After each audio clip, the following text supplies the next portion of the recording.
Now back to Networking Squared right here on News Talk 1400 WDTK.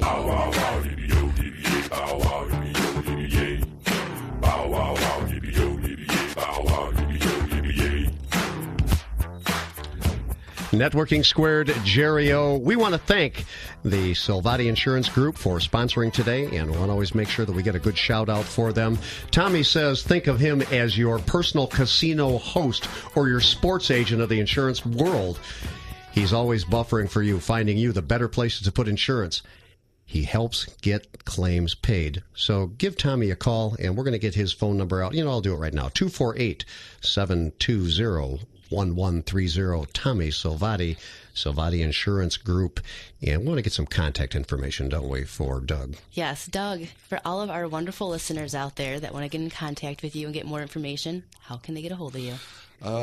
You can give me a call. My phone number is 248-489-8997. And what about email? I do have an email. It's drossman@esourcecoach.com. And you also are on Facebook. I am. And under as Doug Rossman? Yes. Okay, is it Douglas or Doug? Okay, Doug. Doug Rossman. Doug okay, Rossman. That's what I found it under was Doug Rossman. Awesome. Doug Rossman, yeah. I was use confused. both names, so Okay. Yeah.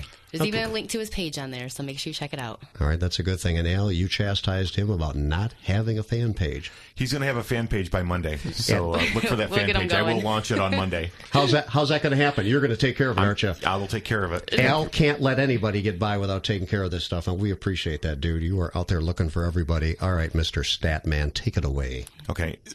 Doug brought in a lot of information for us to look at, and Jerry and I and Erica were both all blown away by it. And I want to share some of these facts. The first thing, Doug, is I want you to share with our listeners some of the franchise facts that you have. For instance, 80% of all the new jobs come from businesses with employees fewer than 20. Okay. 80% of all new jobs. And more than 50% of the American companies actually have fewer than 5 employees. So the economy is controlled by small business. See, that's a staggering number, and we're talking about helping rebuild Michigan from the small business platform up. Is this the small business platform, Al? It is. And I think that what happens is that for most people, they wouldn't think about a franchise when you would think about a business of that size, and that's totally wrong. That's correct. Right. That's correct.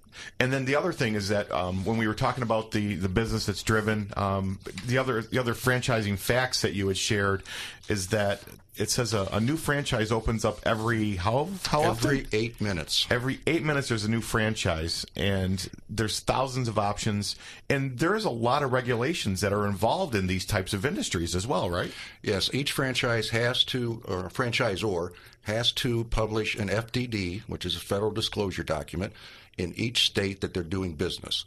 These documents are like 200 pages long, and they absolutely tell you everything there is about that franchise so that you can be totally informed. And what I'd like to do is give our listeners just a brief overview of some of the types of franchises that you represent. Can you share some of those with us, please? Sure. Well, we have the typical food, like everybody thinks that's franchising, but we've also got many, many home-based businesses. We've got service industries, like the Mr. Handymans. We've got senior care. We've got actually a manufacturing franchise. We've got, in the accounting and financial world, we've got franchises in the IT world. We've got architectural, lawn services, home inspection, and general business services. And that's just a dozen of the 40 different types that we've got. So if there's somebody out there that's listening and they're going, I'd like to know more information about that, or like networking is supposed to work, or going, I've got a friend that needs this information because this is exactly what he said he was looking for. Again, your phone number is what? Phone number is 248-489-8997. The most staggering statistic that I looked at in all the stuff you provided to us is it showed how successful is franchising, and it shows that most franchises are still in business after 10 years. And the reality was that independent businesses don't fare that well at all. And can you share some of those statistics? Sure. when you're comparing franchises versus an independent startup, I always have clients say, why would I want to pay for a franchise when I could just start my own business? Right. And if you look at the statistics, after 10 years of operating, 90-some% of the franchises are still in business. And it was less than 20% of the independents. Less than 20%. So that is a huge, staggering number. And that is a staggering number, Al. And I think that what we're looking at, I guess, is that we have people that are probably taking their life savings in many of these situations and going into these endeavors. And even in the first 2 years, the statistics are horrible as far as the amount that don't make it. Yeah, half basically fall out in the second year. And in the franchise scenario, it's in the almost 100% that are still in business. It's in the high 90s. High 90s. So this is a thing that our listeners have to look at. And again, the numbers don't lie. Having the ability to say that, I'm going to take something and I'm going to invest, and you have a person like Doug that can sit down and can consult with you and look at the best fit for you, rather than you going out and not really knowing what you're getting into, risking your life savings in most cases, and maybe having a 50-50 chance of making it, versus having somebody like Doug in your back pocket that can help you and counsel you and consult with you and not guarantee success, but can pretty much ensure that you're going to be good for a long time. Yes, I'd like to just do an analogy for you. People say to me all the time, I'm not sure I want to take my savings and go out and buy a franchise. I don't want to lose my savings. Well, let me ask you, if you went out and bought a $30,000 brand new car and you drove it for 500 miles and you decided you didn't like the car, did you lose $30,000? No. Franchising in the same way, you're actually buying an exclusive territory. That territory is worth money and can be resold if for whatever reason you want to get out. Oh, all okay. Right. Well, I'm listening to you. You're giving support. So if somebody were to get involved, you're like having a safety net on before they sign the paperwork. You're helping to support them like a safety net. And then the franchisor, they really want the people that are in the franchise to survive too. So they're giving us a safety net on both sides. Right. It's a two-way street. The franchisor is always looking at the client to make sure that client is capable to run a successful business. So that, because the franchise would be devastated if they had failure. Okay. One of the things that I was looking at, and as far as the fees that obviously are involved in the franchise, I'd like to give the listeners you have a checklist of things that they get for the fees that are actually involved in that. Can you share that, please? In general, they're getting a very turnkey operation.